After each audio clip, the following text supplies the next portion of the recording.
Stephen A. Smith Show on ESPN Radio, presented by Progressive Insurance. Guests on the Stephen A. Smith Show appear via the Shell Pennzoil Performance Line, and you can always get in touch with the show through the 1-800-Flowers Twitter feed.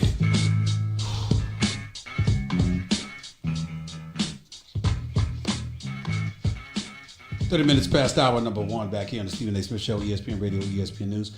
The Stephen A. Smith Show is being brought to you by Pennzoil Synthetics, taking synthetic motor oil performance to a whole new level. So make the switch to Pennzoil Synthetics today. Also, ESPN Radio is presented by Progressive Insurance, small business protection for more than vehicles, with specialized coverages to protect against financial loss. More at progressivecommercial.com. 888-SAY-ESPN. That's 888-729-3776. You're listening live to the Stephen A. Smith Show. ESPN Radio, ESPN News. I'll get to Magic Johnson and the Lakers in just a second, because you can see the article up on ESPN.com by Dave McMenamin, so you can definitely check that out. I'll also be talking about this kid, Carson Edwards, who got fouled on that three-point shot. He had 29 for the game, only shot 8 of 22 from the field, but went to the free throw line for 14 shots. Lamont Turner was the guy that had the foul called against him for Tennessee. I didn't think it was a foul. Whether you're going to win or lose, I think it should be on that play. I don't think the referee should have gave them a call like that, but that's just me. But Purdue knocked off Tennessee. That was my pick to come to get to the Final Four, because they're not going to do so. It'll probably be Virginia and Purdue that it comes down to. I'm rooting for Purdue because I don't want to see Virginia in there. Virginia is very, very good, very talented, but their defense is so stout. They even when they won last night's game and against Oregon, they shot 35% from the field and 27% from 3-point range, and only scored 53 points and still won. That's just butt ugly basketball. Why would I want to see that? I don't want to see that when we talk about a national champion. So I'm just not interested in that. I hope Purdue wins. I hope we don't see Virginia in the Final Four, but with my luck, we will. And we'll go from there. By the way, I want to give some love to this kid, Ryan Klein, out of Purdue. Had 27 points in 29 minutes, hit 10 of 13 shots, 7 of 10 from 3-point range. Hadn't had 22 points scored all season long. Scored about 22 in the second half alone. This brother was stroking it. It was something special, no question. But let me get to the phone. Let's go to Tyler. You're live with Stephen A. What's up, Tyler? How are you? Hi, Stephen. It's a pleasure to meet you. I am a huge fan of your show right now. And the fact is, I'm watching you on TV right now. Okay. Thank you. I appreciate that. Thank you so much. Problem. Go ahead.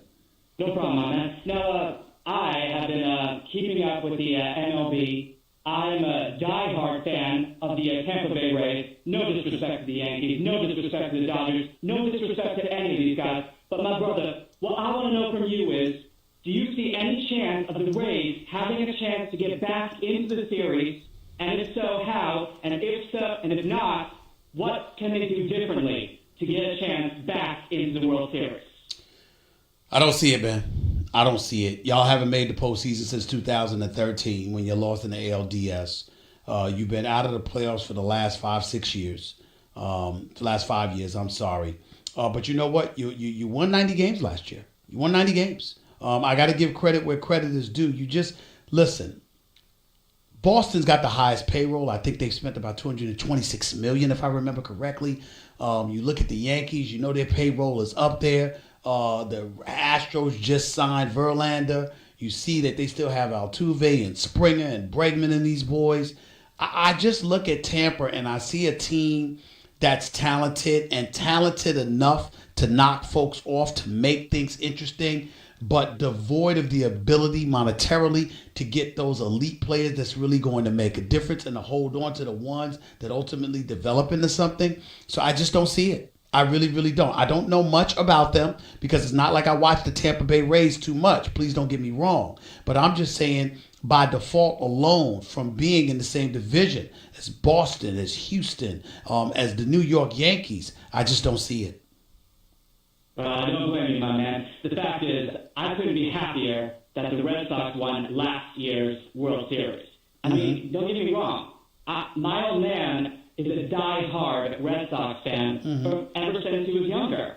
And the fact is that the Rays have been the comeback kids every chance that they got. And just yesterday, I'm sure you know that they started off on a very slim foot when they lost to Houston 5-1. And the fact is, chances are that they might have a chance if, and this is a big if, a miracle can happen. Would you agree, my brother? No. Oh wait. Well, listen. Anybody's got a chance if you depended on miracles. I mean, listen. If miracles happen, I might get an afro. You never know. I mean, anything's possible, right? When you bring miracles into the equation. But the reality is that you know what? That's not going to happen unless a divine intervention or I get some kind of miracle assistance. Miracles, anybody can do anything, but I just don't see that being something that works in their favor. I appreciate the call, man, but thank you so much, Tyler. Keep on calling. Thank you. Let's go to Mixon. You're live with Stephen A. Talk to me, bro. Hey, what's up, Steve? How are you? I'm all right, man. Go ahead. So, I'm really excited about the upcoming season. Granted, we're playing the Oilers right now, and they're probably going to be in the league. I need you to speak up and stop acting like you're talking to me privately at a restaurant or whatever. There's millions of people listening. I need you to speak up, talk with some bass in your voice, and act like you want to be heard, bro. Speak up. So, I'm excited about the upcoming season, and granted, we played Baltimore, and they're going to be the worst team in the league. But you know what? These are the games we need to win. Now we see the difference between us losing and not getting into the division. I'm a little skeptical about the pitching. Hopefully You should be. You should be. I got news for you. I'm skeptical even if Severino does come back. And I know he's coming back. He's scheduled to come back in May. But I'm skeptical even when he's back. Listen, you know what I don't like about the Yankees, Mixon? Let me tell you what I don't like about the Yankees. I understand the bullpen is stout. I understand we expected some big things from this kid Paxton. I'm looking at Stanton and Judge and Sanchez and Hicks and all of these boys. When everybody comes together, when Gregorius comes back, and we'll go with Tulowitzki or whomever right now until he gets back. I get all of that. All right? You know what? And you got Chapman is... But what wins championships, Mixon? Sure. And who has it?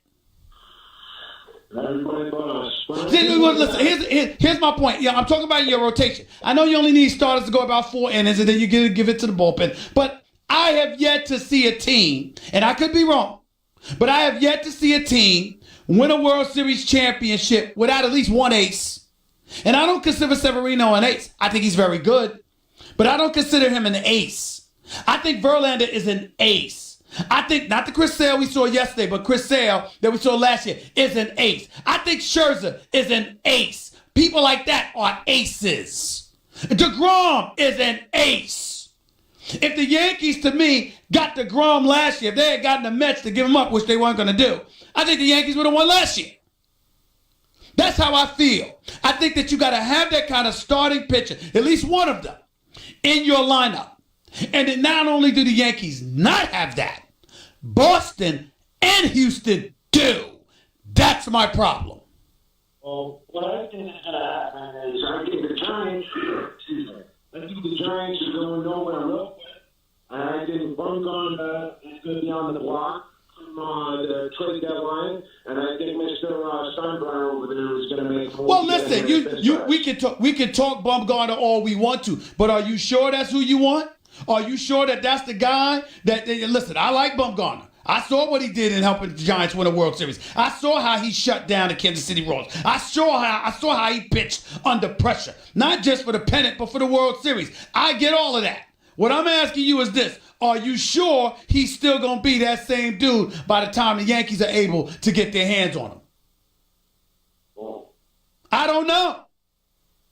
I really don't know. 6-7 last year, 3.26 ERA, only pitched 129 innings. I don't know. Is he still that Madison Bumgarner? That's what I want to know. You don't either. Thank you for the call. Appreciate it. 888-SAY-ESPN. That's 888-729-3776. Let me transition to a little NBA for a second.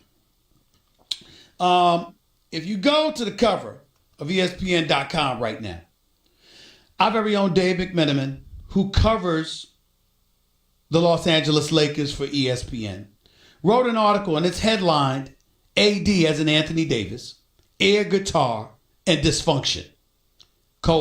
How the Lakers wasted LeBron's first year in LA. Now, Dave McMenamin and these guys, I mean, of course, you look at LeBron and this could, I mean, LeBron James has to be pleased with the fact that this article was written, but that's neither here nor there. David McMenamin does a damn good job. Let's make sure we're clear about something. The Los Angeles Lakers have been a disappointment. When LeBron went down, things were never the same. Go and read the article, see some of the details that Dave McMenamin pointed out, and you'll appreciate where he's coming from. LeBron James talking about AD before they were going to play the Pelicans. The young guys on the team feeling good about themselves, rolling at the time, were taken aback a bit.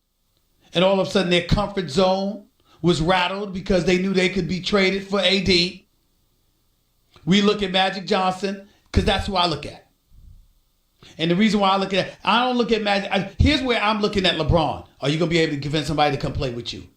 You got a multitude of free agents out there. Kevin Durant, Kyrie Irving, Kawhi Leonard, Klay Thompson, just to name a few. Are you going to be able to convince anybody to come and play with you? If that answer is no, I'm not feeling that. Because to me, when you're a superstar the caliber of a LeBron James and you've got Tinseltown as your backdrop, you should be able to get somebody to come play with you. But I look at Magic because Julius Randle is gone. I look at Magic because Zubac was traded to the Clippers. I look at Magic because Muscala is here. Mike Muscala with his scrub self. I look at those things. I look at him working with a rookie GM and Rob Pelinka, who I respect, and I have no issue with him. But there are a lot of people in the NBA who do. He's a rookie, Magic's a rookie. And so you got two rookies as executives. And you're going up against Jerry West and Doc Rivers and Lawrence Frank and a billionaire and Steve Ballmer, who's worth about $40 billion. I'm just saying, y'all. I'm just saying. 888-SAY-ESPN. This is the Stephen A. Smith Show, ESPN Radio, ESPN News. By the way, if you missed my opening segment, go check it out on demand in the Stephen A. Smith podcast, brought to you by the Capital One Saver Card. Earn 4% cash back on dining and entertainment, 2% at grocery stores, and 1% on all other purchases. Hey, what's in your wallet? Also, the college basketball season is winding down, and that means we must turn our attention to the Wendy's Wooden Watch. The John R. Wooden Men's Player of the Year Award presented by Wendy's is the most prestigious individual honor in all of college basketball, awarded to the country's most